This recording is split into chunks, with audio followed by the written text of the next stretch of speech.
Welcome to the Winning with Jed podcast. I am really excited to have my guest, Vini Wong, with us, the 5th highest ranking jiu-jitsu athlete in the world.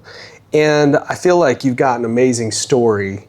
And I asked you to come on here, and I'm just so thankful that you took the time. I know you're a super busy guy. For sure. You're training all sorts of killers all around the world. That's true. But can you give everybody just a little bit about yourself, where you started? I think you've got a powerful story, and I think it'd be great if you'd share some of that. For sure. So my name is Vinicius. You know, everybody knows me as Vini. I'm from Brazil. I'm 35 years old. I just opened my school 2 years ago. December we're gonna turn 2 years anniversary, and I'm the owner of the Alliance Jiu-Jitsu in San Marcos.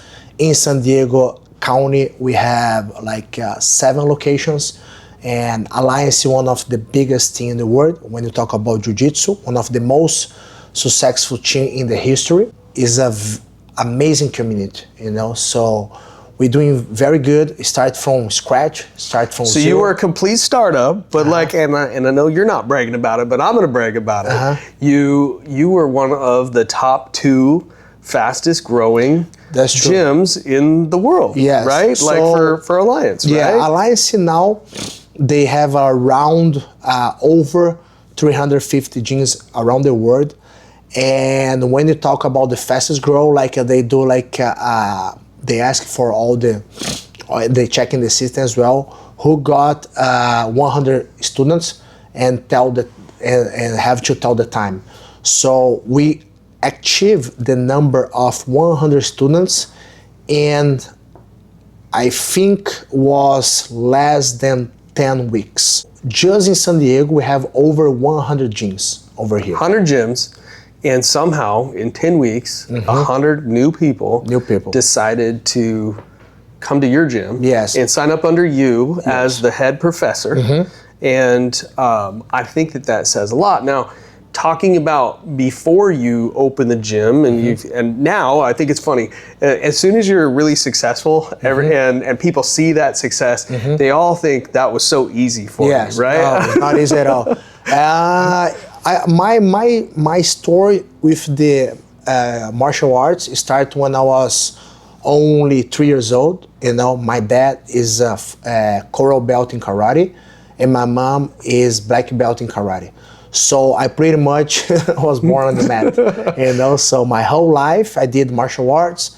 I did swim lessons. I did soccer in Brazil. Everybody in Brazil is like 3 sports, really common: surf, jiu-jitsu, and soccer. It's like if you have to do one of these ones. I have to ask this though: if you've got 2 high-ranking top belts in different martial arts, how do they discipline you? Yes, was like my dad was very chill, you know, super nice guy, big heart. My mom was very disciplined, like a lot. Like I have to have like a grade on the school. I have to be on time in home, like at that time, you know. And she was very strict for me, you know, like I mean. And I learned discipline like in the karate as well. My professor, my master is from Japan, Okinawa. And back in the days, like I learned like the discipline for him as well. You know what I mean? I remember like if you jump into the mat without ask, you know, you out of the class. If you're not putting the shoes in the place, you out of the class. So what I hear you saying is you started off with serious discipline. For sure, since I was a kid. Start off, and do you feel like that's really played a part in your success? For sure. I remember, you know, when he talked about discipline is freedom, you know. And let's talk about that a little bit, because discipline is freedom. Doesn't it seem like that's kind of like almost reversed? Because it's like discipline, some people look at that and they go, wait a minute, discipline means I can't do something. Yes. But you're saying it's freedom. So what do you mean by that? That means for me, like when you have discipline to achieve your goals, that means you have to sacrifice something. You have to sacrifice the present to think about to have a better future. You know, if you just do whatever I want, I wake up the time that I want, going to work or not, eating good food or eating like fast food every day, not doing a workout, not get a good hydration, not take care of your family, not provide to your family. If you people do whatever they want, we're not gonna have future. So it frees you up. So what you're saying is, and I love this, is that if you're disciplined, then it actually frees you up to succeed. For sure. And with that, like, and I say in the book, I say hard times now, good times later. That's it. You have to sacrifice. I think you have to sacrifice some of the things that you desire in the moment. To get what you want in the future. For sure. Like, and the sport teach you that. You know, the jiu-jitsu teach you that when you start, you know, you're gonna get smashed all the time. Jiu-jitsu. So you got smashed? Oh my God! When I start, you know, I was like everybody. You know, I was a beginner. This guy is like a rock. I was a beginner, you know, and always I taught to the students, you're a beginner, but after a couple of months, you're not a beginner, and some beginner are gonna start, and you're gonna see the level, the difference. So you have to show up and do the work. What's the mindset to get you to one of the top in the world? Like, yes. Because I think that, and you tell me, but I think that there's got to be something there as far as your mindset to drive you to reach that goal. For sure. What's the mindset? Like, the mindset behind that was just like before I used to train, and I started doing therapy with like a mental coach that is psychology therapist, but focusing on performance. You did mental performance coaching. Mental performance coaching, because I had a problem that, like, I trained pretty good with the guys in the room. Like, I have a good train, like the best guys in the world, and I was able to back and forth. But when I went to the competition, I was too nervous. I started doubt myself. I started like, I think, I have more fear that like I'm losing than the desire to win, you know. And when I started doing the therapy, I started believing myself. You know, like, man, you're already a winner. You know, I did college. I'm living my dream. So I just started to like take this pressure out of my shoulders, that I don't have to win. You know, sometimes like people, you have to win to be somebody. You know, I have to do a good performance. I have to take the pressure off my shoulder that if I win or lose, doesn't matter. You know, I'm in the Monday I'll be back to training normally. It doesn't. So I like this, because it doesn't matter if you win or lose in the moment. You already have worth. Yeah. You already know who you are. Yeah. And that took the pressure off. For sure. I started to like compete better. You know, like I remember like I was 2022. I got the number one, the number seed, my first fight. Celcinho Vinicius, 3 times world champion in gi, 2 times world champion in gi, like in no gi. He was the best guy in the division. So kind of like we have like maybe 25 guys, and the best guy is the seed, the number one. I had the first fight for him, you know, and I say, okay, you know, like that's in the same time that I know it's gonna be a tough fight. I have the opportunity to show the world who I am, you know, and I beat him in the first fight, you know. And after, I remember I was talking to Lucas Lepre, 6 times world champion, like 2 days ago, and say, Vini, I know you, but I didn't know your name back in the days. Just say, some random guy beat Celcinho. Who is that kid? You know, and they start, you know, like know me. And for sure, like I beat like a couple world champions as well. So you beat the number one guy. The number one guy in 2022. Just you come out of this, you do some mental coaching, which I think is amazing to be able to say that. I think sometimes there's some stigma, or people are like, oh, you need to meet with a therapist or something like that. But in the end of the day, like that's something that really helped propel you to success. For sure, like when you talk about professional, high-level performance athlete, that, you know, I train twice a day, I teach my classes, you know, I do conditioning training, I have to eat a diet because I have to keep my weight, because if I don't make weight, I'm not gonna compete. So, for example, I have a conditioning training coach, you know, Victor Sanchez. I have a psychology therapy, his name is Carlos. I have a nutrition coach, his name is Thiago from Brazil. So we have like a team behind me. You know what I mean? I cannot do that by myself. I need a nutritionist. I need a personal training. I need like a massage therapy. I need somebody to do physiotherapy. I need like when I hurt my back, I need like a chiropractor. So I have like a team. I have sponsors that provide me a supplement. I have sponsors that provide me the gi. I have sponsors that pay for my trips. I was wondering why your gis were so nice. Yeah, yeah. The King's one is the biggest company in the world. Yes, and they sponsor you. They sponsor me because obviously they feel like you're worth sponsoring. You're and I try to represent well the. I think you do represent well. Yeah, and that's why you've been able to do what you've done. So I love this too, because I think that a lot of people see someone and they think that they're successful and that it just happens on their own. Mm-hmm. And really what I hear you saying is you need a community around you. You need a team. You need a team for sure. So if you want to be professional, have to be. One thing that I learned, especially because I have so many friends that was world champion. So it's kind of like they show you the way. Mm-hmm. Oh, Vini, I was world champion. Like for example, I have a Marcos Bochecha. He's my friend from Brazil, was the GOAT of jiu-jitsu, 11 times world champion, you know. I have Felipe Andrew, he used to train for me, 2 times world champion.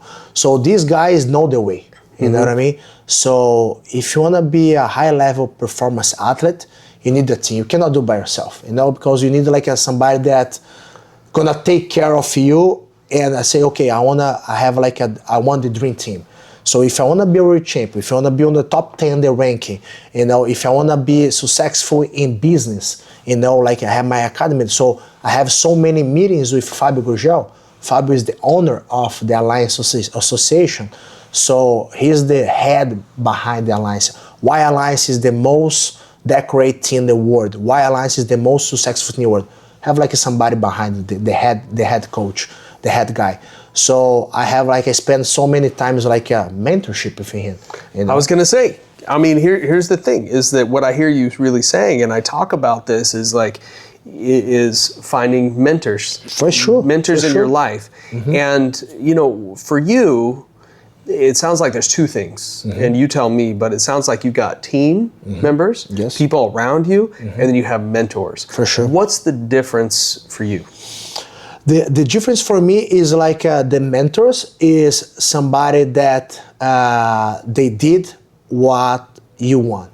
Mm-hmm. You know, they've done what you wanted to do. They've already blazed that path. Yes. And so you're like, show me the way. Yes. People would say, I think, that you've lived a successful life. You said you're 35 years old. You've lived a successful life. But I think it'd be interesting for people to hear. Do you feel like you're successful? I feel like I'm better than a couple years ago. I still have like goals. I still have like, for me, just the beginning, because was phases in my life. You know, I was kind of like, I start teaching,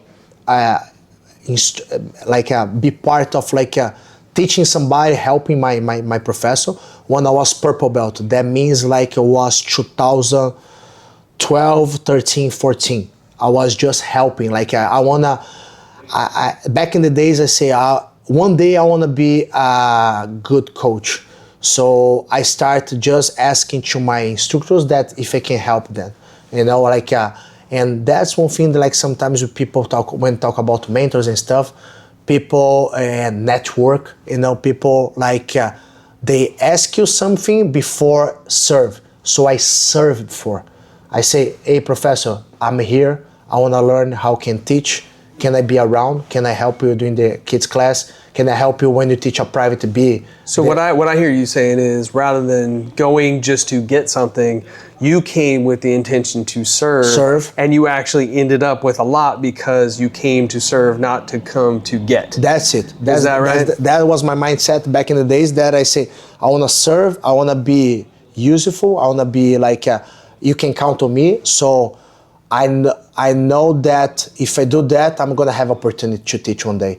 So, and that was the truth, you know, because I was there, you know, my professor needs somebody to do the private class. I was there to help him, you know. He needs somebody to, can you, Vini, tomorrow I'll be late, can you open the gym for me? And you can start the warm up? Yes, I was always down. I never say no, you know what I mean? And after that, I started getting the opportunities. Vini, I want you now take care and be one of the instructors of the kids. And now, after I did a good job, now I have my own schedule, and now I have a salary. I think this is really important because there's a lot of people that want to skip that step. For sure. Right? For sure. And you know, it's really hard to get where you want to go if you try to skip a step. And the step I'm talking about is that if you want to get, you've got to give. For sure. Right?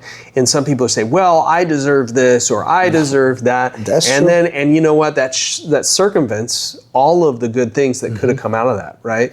And so you came with this, I'm going to serve and I've got this goal. And then it sounds like it ended up really working out well for you. So when we talk about success, it's interesting because when you talk to successful people and you ask them, well, are you successful?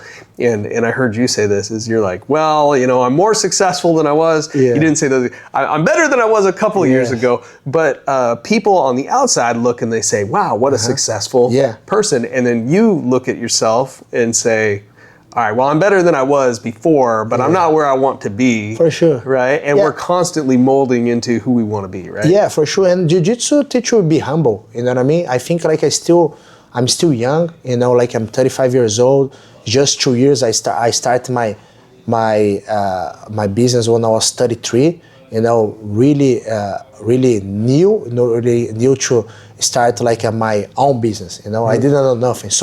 But during this process, since I was teaching for Johnny, athlete, I become an instructor. After instructor, I become a professor. And now I have my own business. And for sure, in the future, I want to open more academies. I want to expand my academy. I want to open more business, you know what I mean, about like that's involved like a jiu-jitsu. And you need like people that guide you. So I can tell you like I have a good mentors, good friends. And this process, like I learned one thing that like I say, I serve first, so I show my value. So after I can ask for something, you know what I mean? I was there when they need, and I didn't ask for nothing. I just like I was there to learn. I'm here to learn. I'm here. Count on me. And after okay, now I know they need me. Now I know I'm a good professor. I know that I have a potential to have open my own school. And after I open my own school, I think about expand this one. I think about open a new location. So I learned in this process about building relationships. You know, treat everybody well. Do the way that I teach, the way that I provide the service is the way that if I go to a jiu-jitsu gym, I won. I want to switch gears just a little bit. And I want to talk about, what do you think winning looks like? What do you think success looks like to you? Because you got all these things, you've done all these things, but how do you know if you've reached success? What does winning look like to you? Like what is that? Winning, be successful for me is conquer something that you're dreaming, you know? So when I was 22, 23 years old, my dream was become a black belt. Okay. And I did. And one of my dreams is teaching jiu-jitsu. And when I was blue belt and purple belt, one day maybe someone gonna have a private class for me. That's one of my dreams. And boom, today sometimes I don't have a schedule. I have to say, hey guys, I'm gonna put the guys in there like a wait list because I didn't have a time. You know, I can't do all I the can't work. do, you know, like, and I'm glad that I have a lot of like private students as well. So all these things was like a dream for me. It was something like, one day I'm gonna live in the jiu-jitsu life. When you talk about jiu-jitsu life, is be health, teaching, training, and compete around the world. You know what I mean? So that's my dream, was living through jiu-jitsu, through the sport. You know, like I remember when I finished the law school, I didn't see myself with a suit going to the court. I didn't see myself like that. Like, okay, I finished it, I did. And my dad back in the days, he say, just finish. You know, you start, you're gonna finish. You know, because I think in the third year I say, I think I don't want this anymore. You know what I mean? I think I just want to do the sport, because I was kind of like addict of jiu-jitsu. I just think about that the whole day. I used to go to work in the college, but I just wanna go to the training that day. I have my gi, my packet, in my backpack already, just to waiting to go to the training. But I like how you define success, and you can tell me if I'm hearing this right. But how you define success is conquering your dream, and what's really interesting about that is people might look around the room, and they might say they're successful and they're successful and they're successful, but you know what? Like, what is success? Success is whatever your dream is that you conquer. That's true. Right? Yes. Everybody has their personal goals. You know what I mean? Like, jiu-jitsu is not for everyone. I always tell that, like, jiu-jitsu is for everyone. Everyone can go to the gym practice, but it's not everyone can handle. Why? Because, for example, you know, and this happened in my gym as well, you know, businessman, you know, wealth, go to the training, and he started learning, he doing well, and somebody like a different category, different like a job, no, not that wealth like this guy, give you a hard time, smash you, make you tap 3-4 times. And sometimes the ego, the guy say, oh my God, like how this guy is doing that, you know what I mean?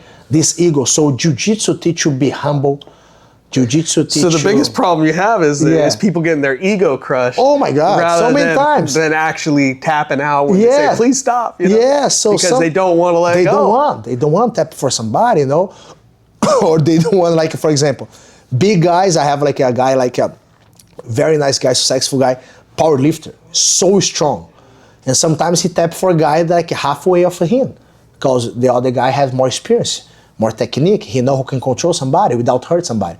So jiu-jitsu is like a teach you be humble, teach you be patient, teach you be resilient. Sometimes you're gonna get hurt eventually because that's a combat sport. I always tell my students, guys, I cannot promise you not getting hurt. I get hurt so many times, I have so many injuries. But one thing that I can promise you is gonna be worth. You know, jiu-jitsu gonna teach you things that the other sports don't teach you. I wanna bring back to one point though, is, you know, there's people on the other end of this, and they're thinking, you know, there's people on the other end of this and they're thinking like, what do I need to do? What is the biggest piece of advice that you would give me if I want to be successful in life, in business, any of these different things? What's the biggest piece of advice that you think you'd give? For me, the biggest piece of advice is set up a goal. You know, I'm a banker, I want to be in these, in 2-3 years, I want to be the director. I want to be the CEO of the company. For me, it's like everything starts for me with you have to love what I do. You know, if you don't love what you do, the life is once. You only live once. You're only going to live once. You got to love what you do. Love what you do. Why? Because if you don't love, what are you doing? You know, I sometimes say, oh, I have is money, and I have to provide to the family. Okay, but like one day you're gonna be an old guy, old lady, and you're gonna see your life, and you'll be proud of your life. You're gonna be happy with your life, or just think about the money. Money for me is consequence.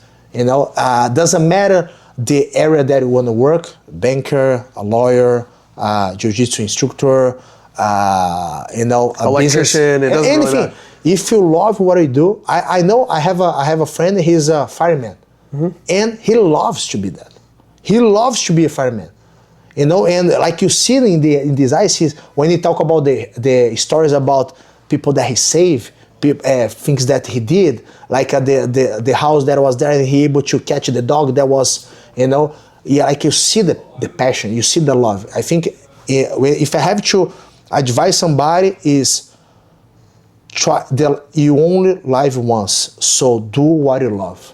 Because when you love something, when you have passion for that, when you really into that, like sometimes people ask to me, how many hours do you, as a business owner, how many hours do you work? When I open my eyes, I'm working. You know what I mean? You're like, so always. I wake up. I'm walking. You know, like I'm working. Sometimes before training, I'm answering emails. Let's do this. What are you going to think about this idea? Because like the ideas when you have a business come all the time. You know, for me. So I mean, what I hear you saying is like, find something you love. Find something. Because you got one life to live. Yes. And when you find something you love, and people are like, you know, how much are you working on it? You're like, I'm always working on it, but I love it. I love it. Right? Yeah. And so it's sort of like you're creating the life that you want.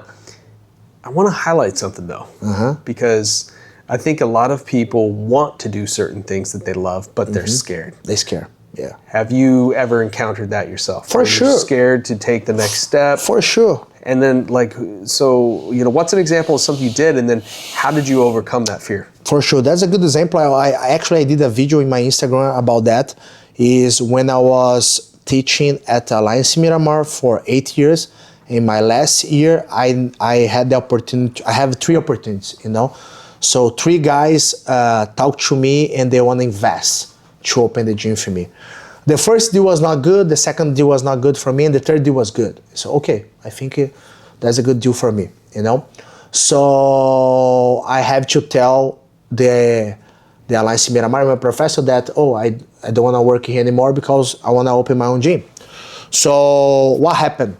The head coach that used to work there went to Brazil and has a problem with his visa. So they doesn't know if he's gonna come back or not.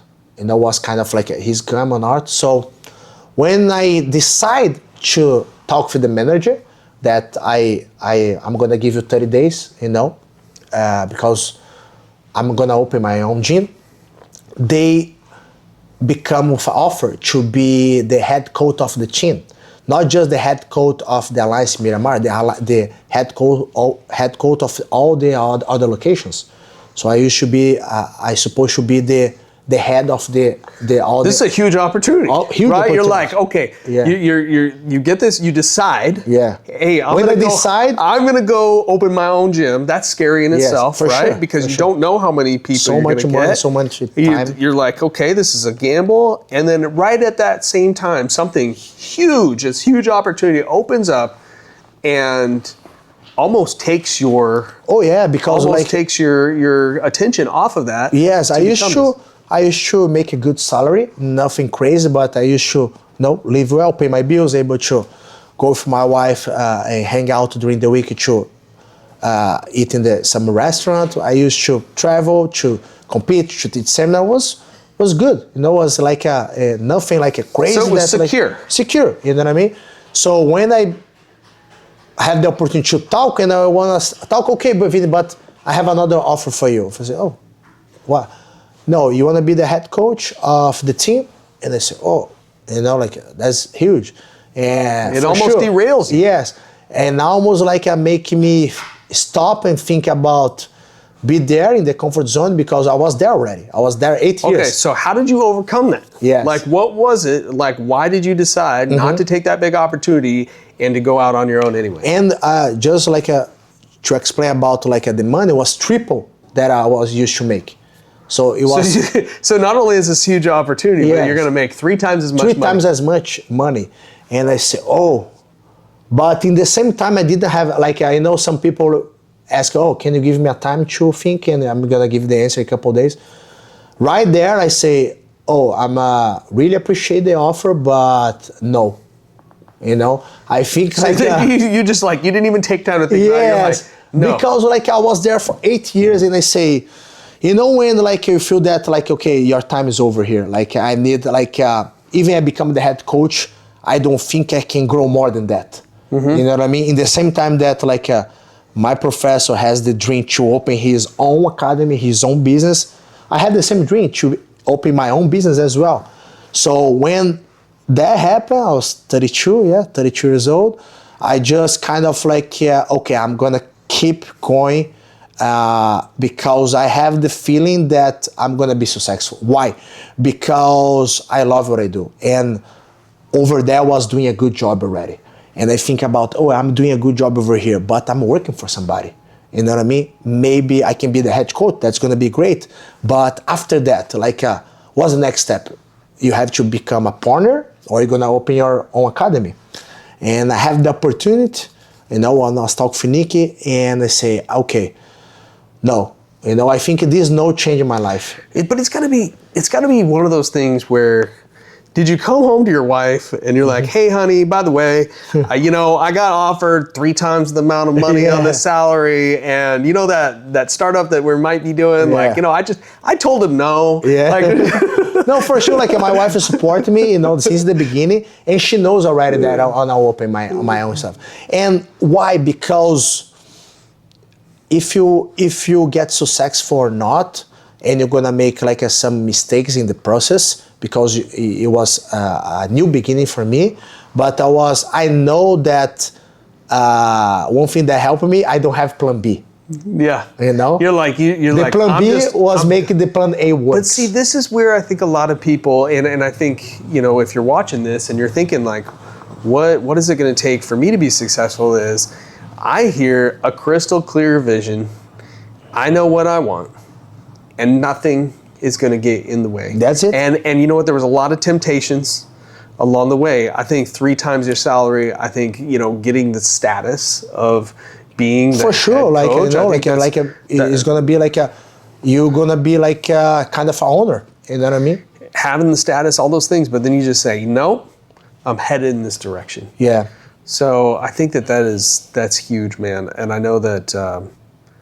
I know that had to have been really, really challenging. No, yeah, for sure. Like I learned a lot in this, and for me, just the beginning. You know, like the gym is doing well. You know, I was just talking with like a parents. They just moved a couple months ago to Utah. They bought a house there, and they went to the school there, and they're doing well. And now something happened there. They have to change to another jiu-jitsu school. Now I just talk for them. Hey guys, how you guys doing? Hey professor, we miss you. You know, like you have to open a new business. How to fix the jiu-jitsu gyms operations. You know, so I say, oh, maybe that's gonna be a good idea, and that's making me happy. Like even people that live in the gym, we keep in touch. They from different state, different city, and they still think that they doing good there in the school, but they still tell me like we are better. You know, and like I say, if I love what I do, you know, I try making the gym special. I try giving back to the community, like free seminars, anti-bullying seminars, women's self-defense, provide a good experience to the students. Every month we do a student of the month. We provide like a certificate, a gift card for his spend, like for ice cream, something like that. We try, have a uniform methodology, not just, I'm not teaching the things that I want, I teach the things that my students need, have like a classes Sunday to Sunday. So, and one thing that happens is because I do what I love and we're doing good, I became like a reference for some other schools, Every time I can tell you, once a week, somebody asking me for tips, a guy that other schools, all the schools, they're like, how do we become successful like you? Yeah, Vini, how your social media is so active? What's the market agency that work for you? Who is the guy that do who is your filmmaker? How you get these lights? We have like the honeycomb lights. How you can keep the retention? How you can find people to work, because I can tell you it's hard to find good people. I think hopefully if you're on the other end of this and you're watching this, you can see this guy's heart, because I think that a lot of the success, a lot of things that I'm hearing from you, and the success of your gym, one of the fastest growing out of 350 locations, yours is one of the fastest growing, if not the fastest at times. And I think it comes down to loving people. Yes. Loving what you do. Yeah. And then loving people, but not just thinking about it, doing it. Yes, doing it. And like I say, if I go into a jiu-jitsu school, yes, and what the kind of the service that I want as a client. So as a business owner, I try put myself as a client. So when I put myself as a client, I can provide a better service, and when the clients come, they have a good service. So that make my gym special, because it's easy to throw mats on the floor, put a flag on the wall and say jiu-jitsu gym. No, that's not jiu-jitsu gym. It's like, like throw a couple burgers on the grill. We're a burger joint. Yes, like there's so much work behind the scenes. You know what I mean? Keep the mats clean so people don't get infection. Have like a towel, like a shampoo, body wash in the bathroom. Make sure the bathroom is clean. Like people doesn't know that, but once a week we have a company that do a deep clean. So you raise the mats and do a deep clean, scrap, all the antibacterial stuff, so to keep the gym clean. You know what I mean? So people don't get like a infection. Treat other people the way you want to be treated. Treat your gym the way you want it. The way that I want. What would you tell your younger self if you had to say, hey, here's something you need to know? What would you tell your younger self? Patient. Be patient. Do what I do best. Try always improve. What's the advice that I try? Man, learn English. Help, but don't wait for people ask your help. Be there. Clean the mats after the session before your professor asks you to do that. Be respectful. Every day, I do that years. I've not done that in my gym, but when I used to teach there, I open the doors, I shake everybody's hands. I say, hey guys, how you guys doing? Long time no see. How you doing? Good to see you. Like, hey buddy, like a high five, talk with everybody. Know the name of everybody. It's hard because now I have 300 students, but I can tell you, I think I know the name of everyone. We're going to test you on that later. You know what I mean? Every time when I teach, I'm going to call you by name because people feel special. For me, it's not just a number. If you're a student and you pay the membership, you believe in my work, you're not just a number for me. I want to know your name. I want to respect you. You're going to respect me so we can have like a good communication. I can provide a good service to you. You're going to give the feedback and always constantly improving. For example, so we're going to change the front desk. We're going to put springs on the mat. You know what I mean? So I just put a coffee machine over there. And it's crazy because I put a 50 Nespresso and boom, every week. And I say, okay, I think people like the coffee, So, You got to be careful. If people get all amped up, they probably move a little fast. Yes. So, and one thing that I learned as well is impossible to please everyone. You can do your best. This is important. I want you to say that again, though. It's impossible to please everyone. Okay, because I think everybody wants to. For sure. I mean, all of us do. Yes. Do you want to please everyone? Man, you want because you want to, but it's impossible. But it's impossible because so what do you do then? If you can't please everyone, you want to please everyone, do you just have to be okay? And when you talk about be a successful person have to make hard decisions, and sometimes hard decisions not gonna make everybody happy. You know what I mean? For example, in the beginning, I have some instructors that was late, instructors that was not follow the program, instructors that have a dirty gi that doesn't wash the gi, instructors that always make excuses. You have the guy have 5 classes, and every week has excuses to not going. So okay. I don't need you anymore. You have to fire the person. I call that I give him permission to be successful somewhere else. Yes. You know what I mean? Is the way that I want, the people that I want to work in my team is this way. So if you not follow this way, okay, you have to find another place. So I learned that because for me, the no was always a hard word for me. Say no, I make people not feel comfortable, you know what I mean? So I learned to be a successful man, a business owner, that you have to say no, you have to correct when you see something wrong. Here's one thing that I say in my book too, is it's more important to be respected than it is to be liked. That's it. And the thing is that doesn't mean you must respect me. That just means that I'm going to make the hard decisions. I can't please everyone. I'm going to make the hard decisions that I need to make because that's what's best. That's what's the best. And being a leader does not mean doing what people like all of the time. Sure, it's a home run when you do everything people like and what's needed, but it's more important to do what people need so that they end up where they want to go. For sure, and that happened for me in the beginning. I tried to please everyone, and I started making some mistakes that like, okay, like now I try to please everyone, but it's not the way that I want. It's not working. You know what I mean? So I have to know, okay, now, because when I open, I need students. So it kind of like make all the kind of the deals. And when you see and say, man, like, no, like the gym is not profitable. Like we're doing something wrong, you know, like you please everyone, make everybody feel comfortable, but we provide that different service, so we cannot charge as the other gym charge. Like my service is way better than my competition. So you start like just seeing that, okay, now I have to make some hard decisions. I have to do what is right and not what's comfortable. Not what's comfortable.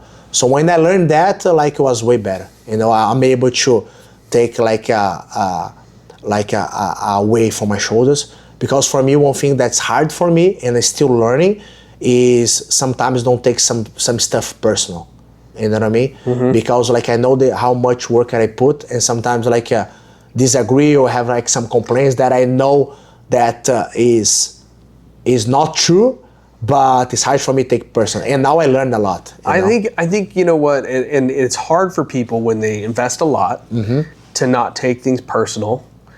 And kind of my rule of thumb on not taking things personal is, if the same complaint would happen, no matter if I'm sitting there or somebody else is sitting there, I can't take that personal. That's true. You know what I mean? It becomes a complaint of that person and not about me personally. For sure. And that's I learned. Some people, they are just not happy with their life. Yeah. Some people, they're gonna complain because and they're not going to be. Yes. And one thing that I learned, like in this process, like misery loves company.